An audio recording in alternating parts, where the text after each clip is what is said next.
Fechamos o ano de 2024 com a taxa Selic em 12,25% e o dólar em R$ 6,18. Mas o que esperar para o ano de 2025? Confira agora o Análise Econômica do mês de janeiro, comigo, Fernanda Souza, do time da BTG Pactual Asset Management, e Thiago Berriel, nosso sócio e estrategista-chefe.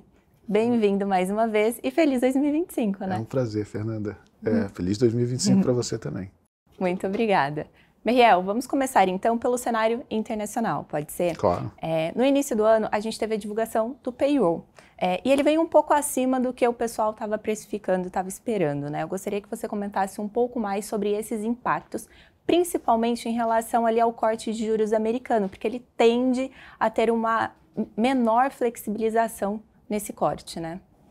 Eu acho que o número de payroll, ele coroa, né, ele é uma continuação de uma série de dados que a gente viu da economia americana mais forte. Ironicamente, em seguida ao corte de juros mais forte do Fed, ali, quando ele começou o ciclo com corte de 0,5 ponto percentual, a gente viu uma série de números mais fortes na atividade. Tanto que o que parecia ser um ciclo muito grande de corte passou a ser revisado para menos e menos cortes. Então, o que a gente está vendo nos Estados Unidos é uma atividade relativamente forte. A gente chegou a ver alguns números de inflação um pouco maiores no final do ano passado e agora saiu um CPI um pouco mais baixo. O problema, assim, o que a gente vê é assim, olha, se a economia americana está crescendo tanto, mesmo com esses juros que veio num patamar alto, está num patamar ainda supostamente alto, provavelmente a gente não vai ter um espaço para cortar muito mais juros daqui para frente. Tá? O número da inflação dá um alívio, mas no final o diagnóstico é, olha, se esse juro todo que a gente teve nesse período não conseguiu desacelerar a economia americana como se imaginava, provavelmente daqui para frente, com essa taxa de juros já um pouquinho mais baixa, a gente não vai ter uma desaceleração adicional. Mais ainda, se você considerar que a gente tem um novo presidente com novas políticas.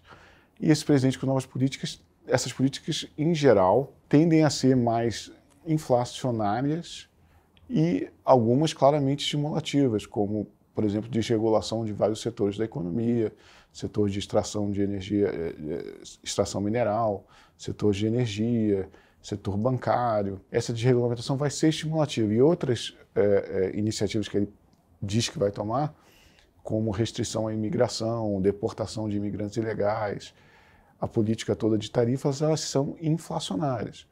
Então, essa combinação de atividade forte, mesmo com a inflação não tão forte, mas também não tão fraca, está ali mais alta do que deveria estar, mais alta do que a meta, junto com esse risco todo adicional de políticas vindo do novo presidente, deixa a situação para o Fed delicada. Então, é provável que a gente demore a ver uma queda adicional e talvez não veja mais nenhuma queda adicional esse ano.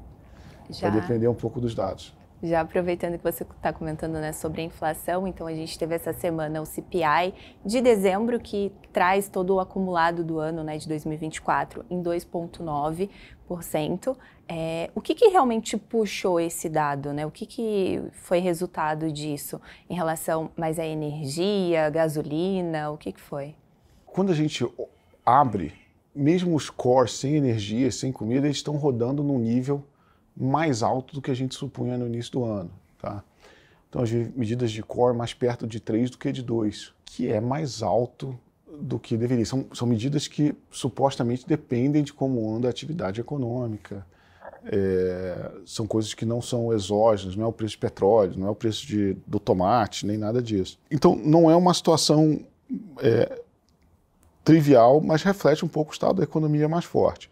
Também, é um processo de inflação de um patamar muito alto. Então, a gente vê um processo contínuo de desinflação, mas aquém do que se esperava, por exemplo, no início do ano. Esse número de hoje dá algum conforto, porque na margem ele foi menor, mas ainda não dá para dizer que está tranquilo, que é uma vitória absoluta, a gente pode seguir com a continuidade do ciclo de corte até a taxa de juro neutra. Não dá para dizer isso. E tem um problema adicional que deixa os mercados bem ansiosos, é que pós-pandemia a gente viu um padrão sazonal na inflação meio esquisito, meio diferente.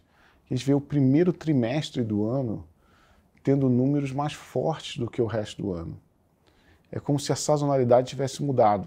essa perspectiva de números mais fortes nesse início do ano, com toda a incerteza dessa atividade que vem do impacto da atividade mais forte sobre a inflação e essa coisa adicional de toda a política do novo governo dos Estados Unidos, gera uma ansiedade maior nos mercados. E aí fica mais difícil ainda esperar cortes adicionais. Eu acho que não só no mercado, mas também no Fed. Eu acho que o próprio Fed olha para essa incerteza toda, olha para o ponto inicial que a gente está de atividade de inflação e tende a ser mais cauteloso e esperar uma realização desses dados do primeiro trimestre para pensar no próximo passo ou para pensar num eventual corte adicional já para bem depois desse primeiro trimestre. Então, ainda em inflação, mas agora trazendo aqui para o nosso mercado local, né? Então, a gente teve também a divulgação do IPCA de dezembro, em que fecha o ano de 2024 em 4,83%, né? É também acima. E também teve um dado ali interessante que é em relação à projeção para 2025, que a gente sai de 4,99% para 5%. Em contrapartida, o PIB e a Selic para a projeção, ela segue mais estável, né? Poderia comentar um pouco mais para a gente sobre esses impactos? Claro. O que a gente vê?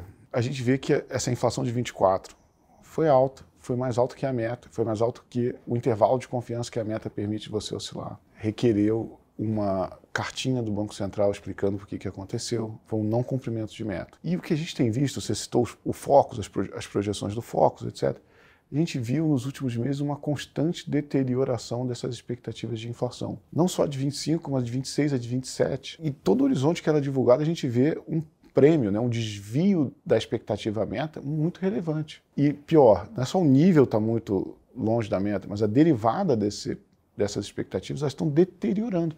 Ela está ficando cada vez mais longe da meta. Então, isso é a descrição clássica de um processo de desancoragem de expectativas.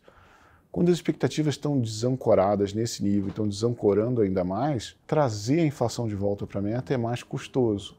A gente costuma dizer que os trade-offs de política monetária estão ruins. Você vai precisar de muito mais contração de atividade para ter o mesmo resultado em termos de inflação. Porque aquela força das expectativas no lugar certo, que funcionam como uma gravidade mesmo, estão jogando contra você, não a favor.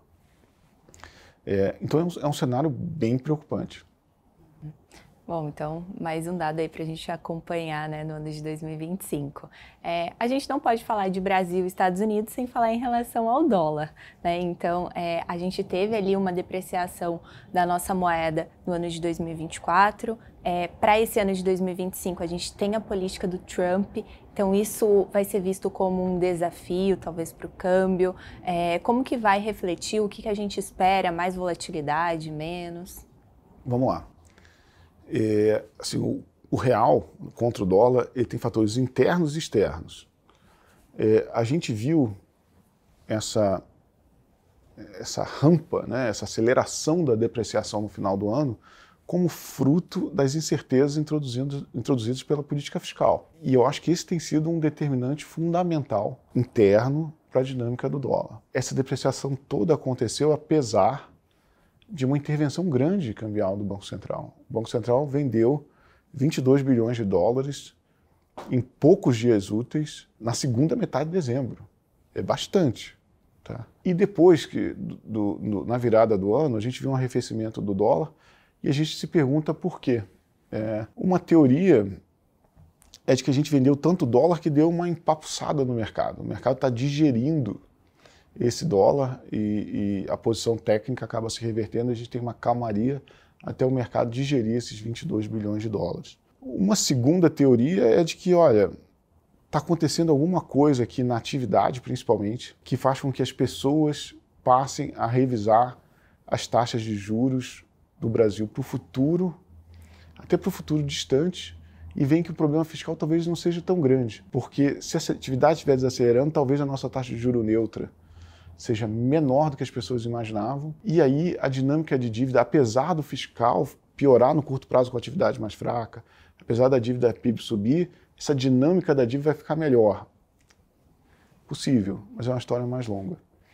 E tem um componente externo. Esse componente externo que a gente pode falar um pouquinho, que é a história do Trump. As políticas, pelo menos no papel, ou pelo menos no discurso do Trump, elas são políticas que vão gerar um dólar mais forte. Por quê? Porque são estimulativas, a atividade americana vai continuar forte, com essa agenda de desregulamentação de uma série de setores. E 2, porque colocar tarifa, né, a política de tarifas amplas, a princípio sem uma contraparte, sem uma retaliação em tarifas também, gera um dólar mais forte. É um caminho, né, é uma coisa mecânica. É um ambiente desafiador para o Brasil, porque é uma força de depreciação. Qual é o resultado dessa política do Trump se implementada de maneira forte? É juros americanos mais altos e o dólar mais forte. Tá? Em parte, a gente viu isso nessas primeiras semanas do ano com pouquíssimo impacto no Brasil. O que diz, na minha cabeça, que os fatores internos, pelo menos nos últimos meses ou nas últimas semanas, 10 semanas, têm sido muito mais importantes do que os fatores externos. Tá certo que isso pode mudar rápido, mas por enquanto eu acho que esses fatores externos não parecem bons, mas não parecem ser os determinantes.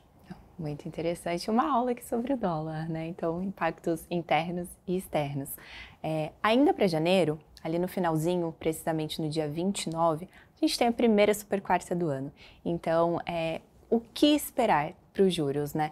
Tanto brasileiro quanto americano? Essa tá fácil. Normalmente não é fácil, né? Mas essa tá fácil. Acho que o Banco Central do Brasil deixou muito claro o plano. E praticamente já tomou as decisões dos próximos 2 copões em dezembro. Salvo uma mudança muito grande que a gente não está vendo, tá? Até porque o dólar arrefeceu um pouco, até porque a gente viu uma pequena suavização dos dados de atividade nesse início de janeiro, referentes a novembro ainda. Então a coisa não parece estar explodindo nem nada, parece tudo mais ou menos normal. Ele vai seguir o plano. O plano é dar 100 nessa quarta em janeiro e dar 100 em março. Então é isso que é consenso o Banco Central para mudar isso.